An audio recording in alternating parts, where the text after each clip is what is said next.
My wife cheated on camera. I activated her prenup. Her dad gasped, "It's legally binding?" The notification pinged on my phone on a rainy Thursday morning. An entirely unremarkable day filled with the hum of the refrigerator and the smell of stale coffee. I was sitting at my home office desk, drafting a commercial lease agreement, when the app for Bentley's smart collar pushed an alert to my screen. Bentley is a golden retriever we adopted 3 years ago, after he developed a rare seizure condition. Our vet recommended a specialized collar equipped with a wide-angle camera and vital monitors, designed to record and alert us if he had an episode while we were out. I clicked the notification, expecting to see Bentley pacing the living room or staring out the window. Instead, in that single terrible second, 5 years of my marriage evaporated into a punchline I hadn't realized was being written. The camera angle was low, capturing the sprawling expanse of our custom Persian rug and the edge of the velvet sofa. But it also captured my wife, Qley, intertwined with Julian, the personal trainer she had hired 6 months prior to help with her marathon prep. The audio was crystal clear. I heard the unmistakable sounds of their intimacy, followed by something that actually hurt worse. I watched Julian sit up, pour himself a glass of the Macallan 25 I had been saving for my 40th birthday, and laugh. "How much longer are you going to keep the suit around?" Julian asked.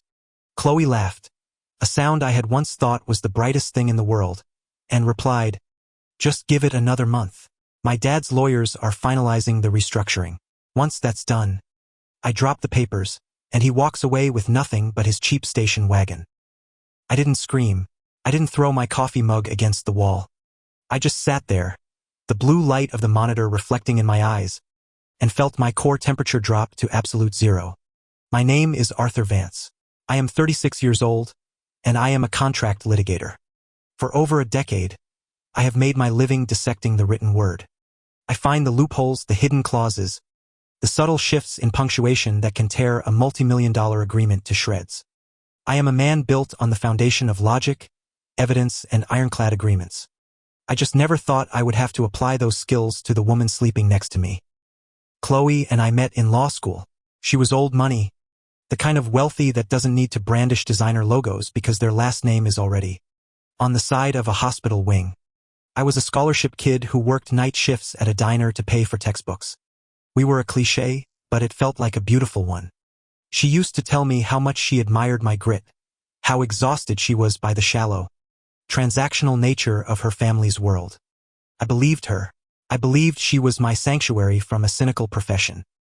Her parents, Richard and Eleanor Sterling, never bothered to hide their disdain for me. To them, I was a social climber, a parasite attaching itself to their generational wealth.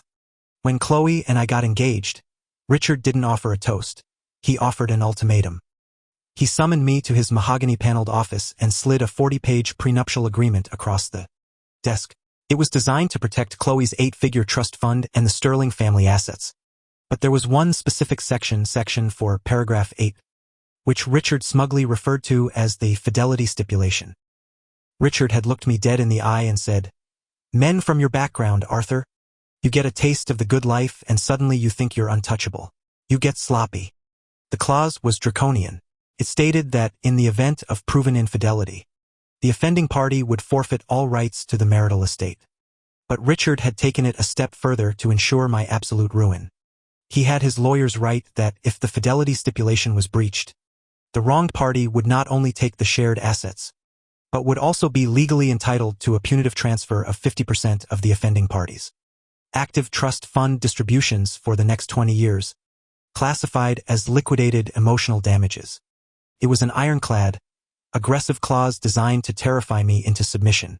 I had read it, picked up a heavy Mont Blanc pen, and signed it without hesitation.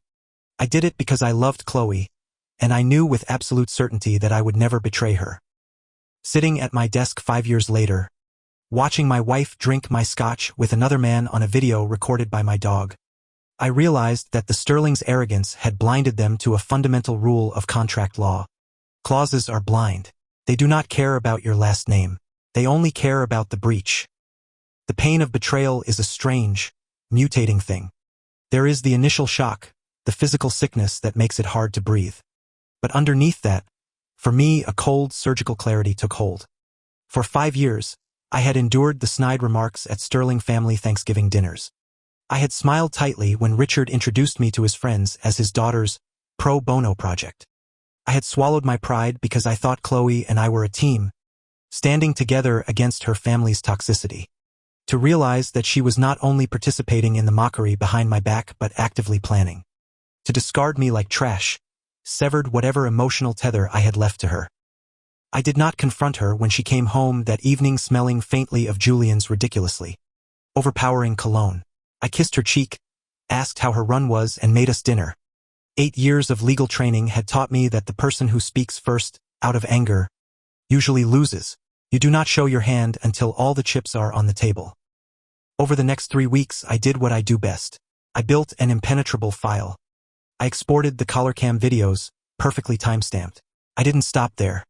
People who are brazen enough to sleep together in their own living room leave a trail a mile wide. I audited our joint credit cards. I found hotel charges disguised as spa retreats. I found a secret Venmo account where she had been paying Julian consulting fees from our joint checking account. Every piece of data was downloaded, categorized, and backed up in 3 separate physical locations. Living with her during those 3 weeks was an exercise in psychological endurance. She started picking small fights, criticizing my work hours, my clothes, my habits.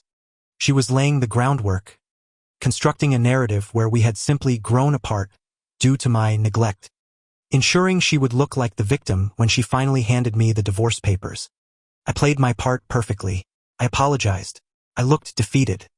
I gave her the exact illusion of control she craved. Then I hired Marcus Vance. No relation, just a happy coincidence. But Marcus is widely considered the most ruthless divorce litigator on the East Coast. He is the kind of lawyer other lawyers are terrified of. I handed him the file in his office, and as he read through the prenuptial agreement Richard had forced upon me, Marcus actually laughed out loud. "They built a guillotine to cut off your head," Marcus said, tapping the paper, "and handed you the rope to drop the blade on theirs." The climax of my marriage did not happen in a screaming match in our driveway. It happened exactly where it began, in a boardroom. On a Tuesday morning, I received a calendar invite from Qley's lawyer for a marital transition meeting at the Sterling family firm. Qley had told me she wanted to go to couples counseling, but when I walked into the glass-walled conference room, I wasn't greeted by a therapist. Richard and Eleanor were sitting at the expansive mahogany table, flanking Qley. She was wearing a tailored suit, looking solemn but undeniably triumphant. Across from them sat their lead family attorney, a man named Sterling Vance. No, let's call him Harrison. "Arthur, please have a seat," Harrison said, gesturing to the lone chair on my side of the table. "Qley has decided that this marriage is no longer viable. We are here to execute the separation agreement per the terms of your prenuptial." "I see," I said, keeping my voice mild, almost timid. "And what does the agreement dictate?" Richard leaned forward, lacing his fingers together. The smugness radiating off him was almost radioactive. "It dictates that you leave with exactly what you brought into this family, Arthur, which is nothing. We've generously offered to cover your moving expenses to a modest apartment, provided you sign the non-disclosure agreement today." Qley looked down at her hands, performing a perfect pantomime of sorrow. "I'm sorry, Artie. We just want different things." "You want different things?" I repeated slowly.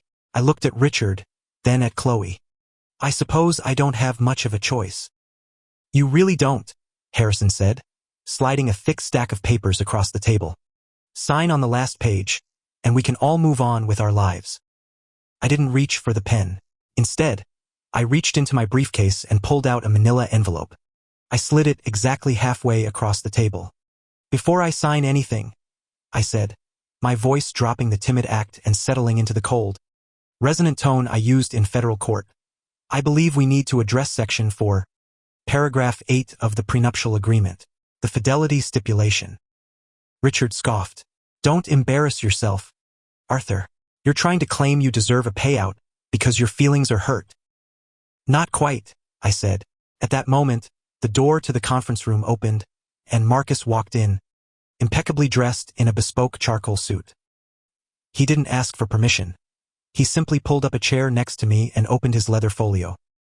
"Good morning, Richard Harrison. Marcus said smoothly. The color instantly drained from Harrison's face. He knew exactly who Marcus was. What is the meaning of this? Richard demanded, his voice rising.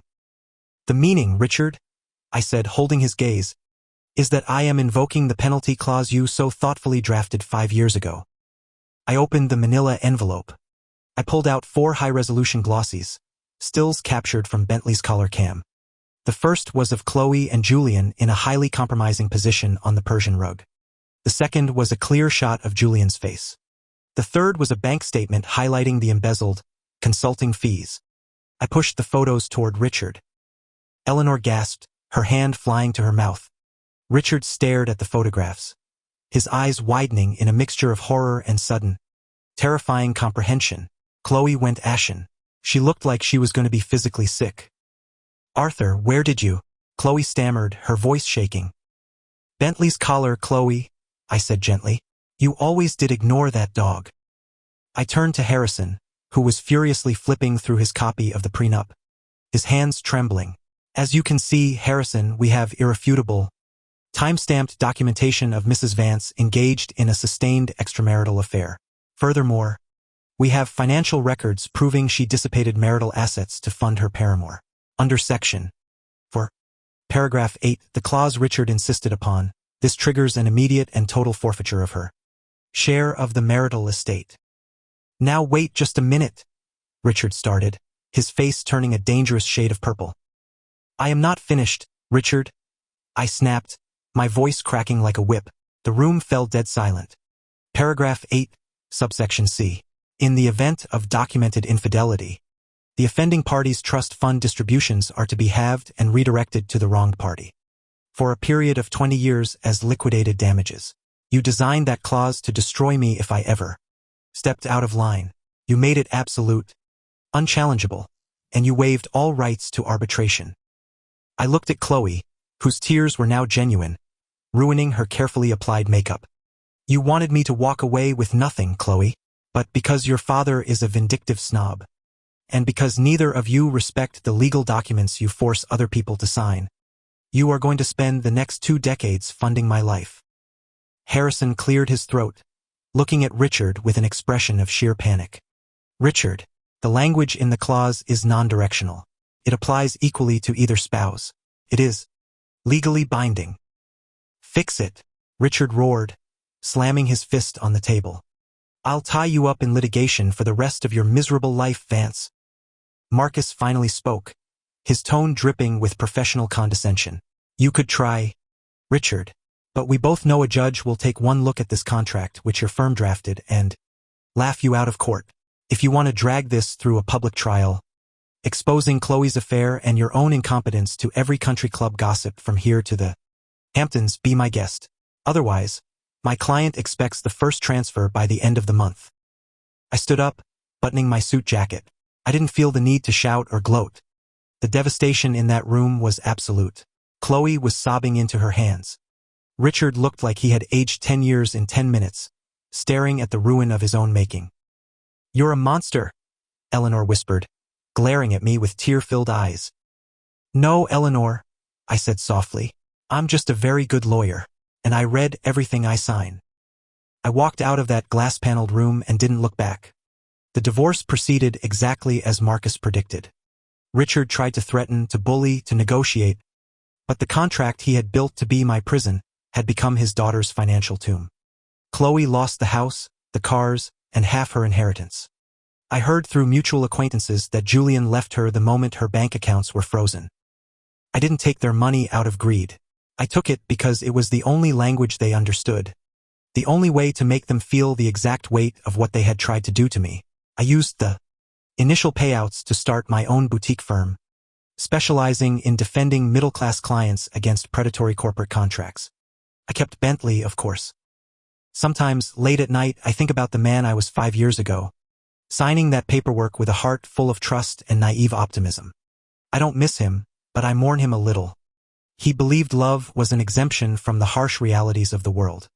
What I know now, standing on the balcony of an apartment I bought with the Sterling family's money, is that there are no exemptions. Everyone is bound by the contracts they make, whether spoken in the dark or signed in ink. And sometimes, the most profound justice isn't found in forgiveness, but in letting people drown in the very traps they set for you.